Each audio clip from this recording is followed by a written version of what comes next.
Hello, I'm Imacuttlefish aka Baker here, and this time we will be covering some lore regarding Heavensward, as we'll be discussing Dragon Speak, the language of the dragons in FF14.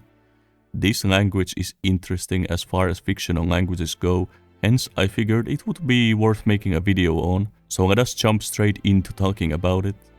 I wanna start off by discussing the point that confuses people the most about the language. Sometimes, whether in a cutscene or in combat especially, you might note that Nidhogg, Racevelger or Tiamat might be speaking significantly fewer words than what the dialogue suggests. Let me demonstrate with an example here.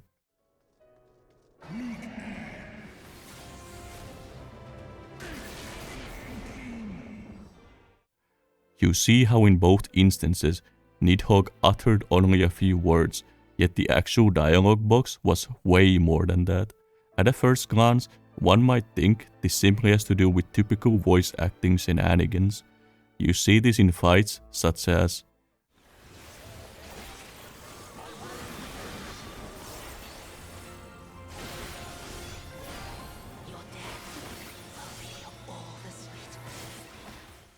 I presume this happens because the developers wished to incorporate extra lines after all the recording had already been done, so the voice dialogue and written dialogue do not quite match. However, that is not what is going on here, as in the case of Nidhogg, Racevelger and Tiamat, it is done very much deliberately. What you hear them say in their voice line and what you see them say in the text box are both accurate to what's happening in setting. To explain this, we have to revisit one of the scenes in Heavensward, the first time you encounter the great worm Racevelger, and also the first instance of you hearing Dragon Speak. Racevelger.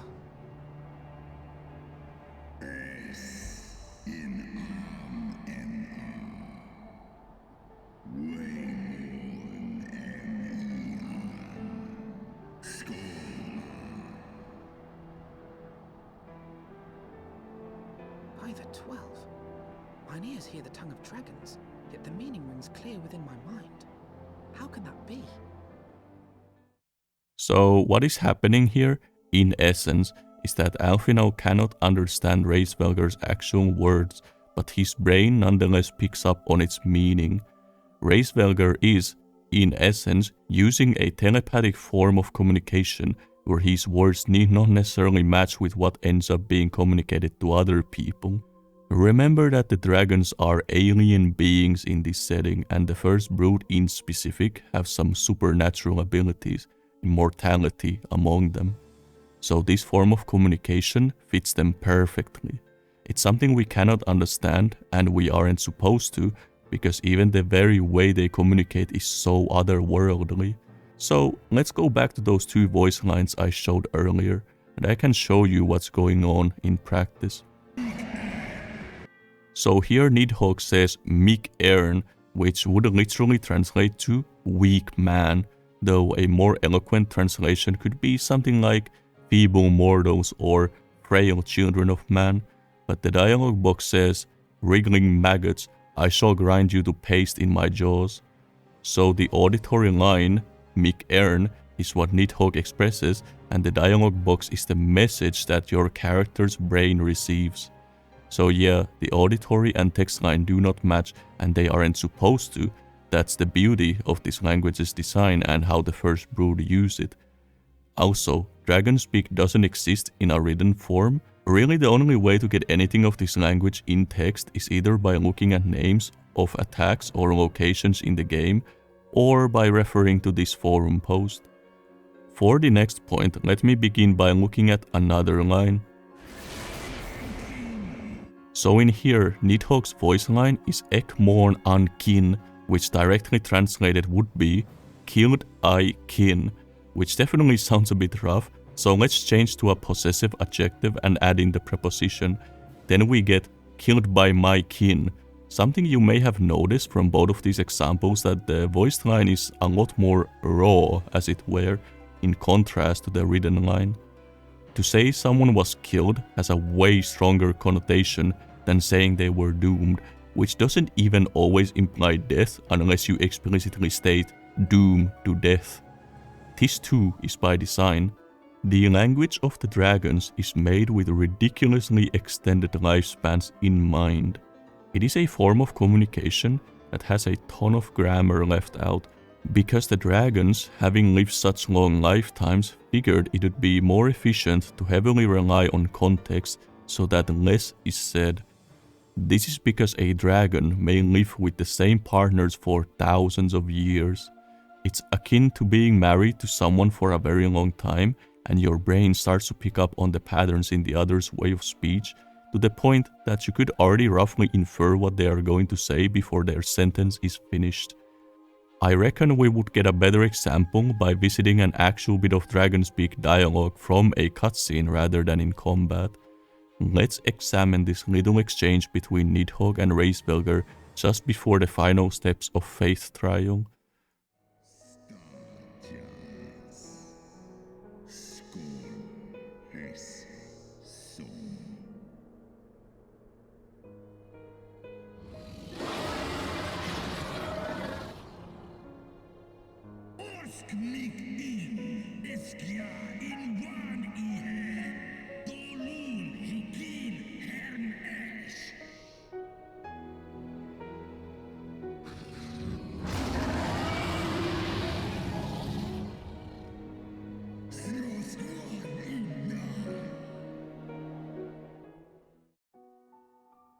Once again, let us break down this dialogue.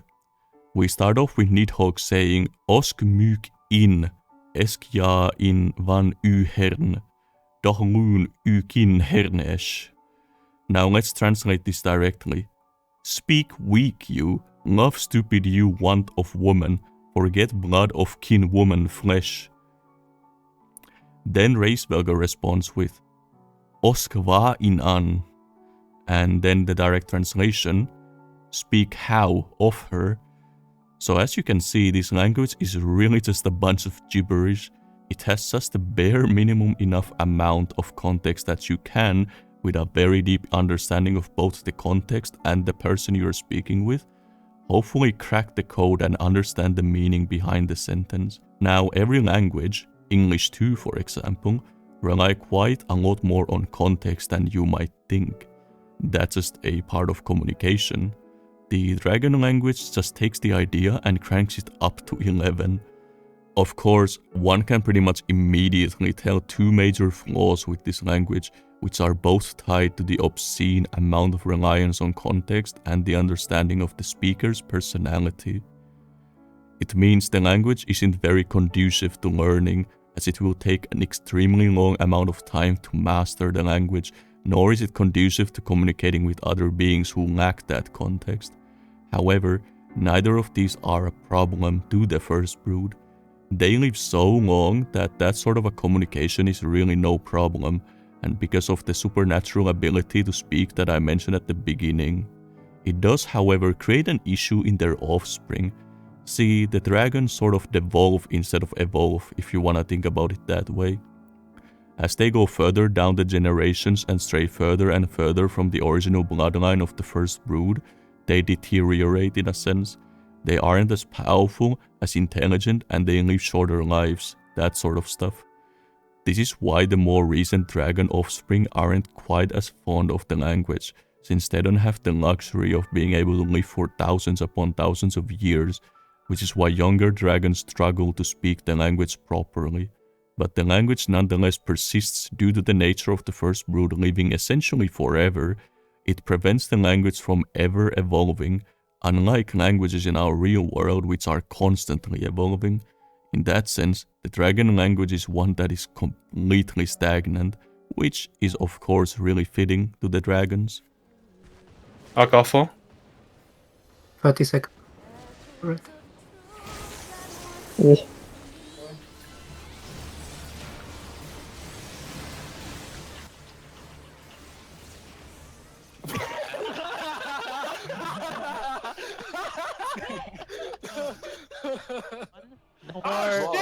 We're dead!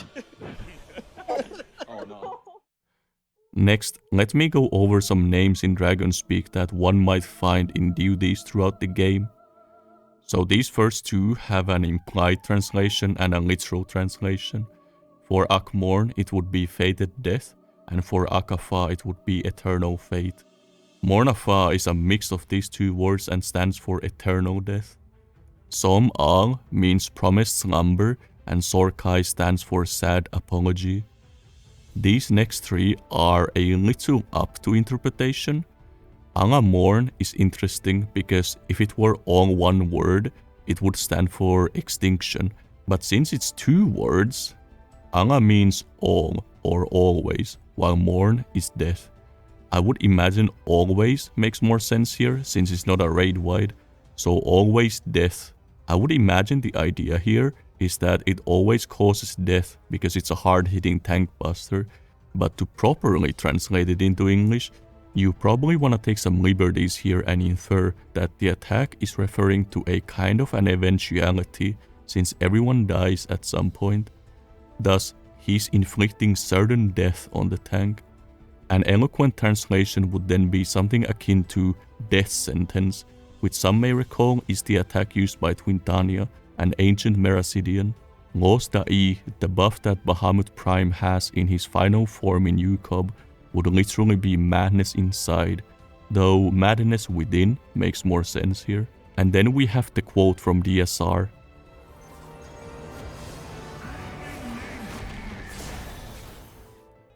I see people hearing this as all sorts of stuff, so to spoil the fun, here is the real translation. Am Iron Infile translates to Song Betrayal You Final, which would be something akin to the traders have sung for the last time. Let us spice the video up a bit at the end here by mixing in some theory crafting. It relates to what I opened the video with, the supernatural ability of the first brute to use that kind of a telepathic communication. Let's examine that a bit more, shall we? It's a very mystical thing, hence there's no real origin to it as mentioned by the game, but I can't help but draw parallels between that ability and the Echo's understand all languages ability, because when you stop to think about it, the Echo works on the exact same principle. You can't understand what they're saying, but the Echo translates the intent of the speaker into your brain. Only the Dragon ability is reverse of that. So my crackpot theory of the day is that the Echo and the first brute's mystical ability of communication are linked somehow. Recall how Midgardsormr made a pact with Hydaelyn upon arriving on Eteris. It's possible that this exchange was more than merely Hydaelyn ordering Midgardsormr to protect whatever is beneath the Silvertear Lake. Perhaps that particular Echo trait came from Midgardsormr, who kinda gifted it on to Hydaelyn. Or it could also be the other way around, where Hydaelyn bestowed the Echo trait onto Midgardsormr, who then passed it on to his children. I actually like the latter interpretation because it would explain why seemingly only the first brood can communicate that way, because only Midgardsormr would have been able to pass on that trait, whereas his children, while they adopted the trait, could not pass it on.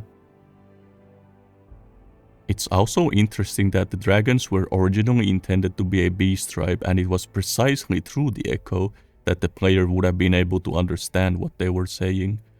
That's also where the concept of the voice lines not matching the written text came from, as that's how it would have worked in 1.0. So there's definitely some connection between the Echo and the first brute's method of communication, but until we get a straight confirmation from the game, speculation is all we have, and it could very well be simply coincidental. Well then, I hope you enjoyed a more chill lore video for a change. I want to start making these kinds of shorter videos from time to time, since I realized that those long analyses aren't always feasible to watch with how busy our lives can be at times. As such, subbing to see more of this type of stuff might be worth it. I also put up some Heavensward content on screen here if you are interested in seeing more. Have a nice day!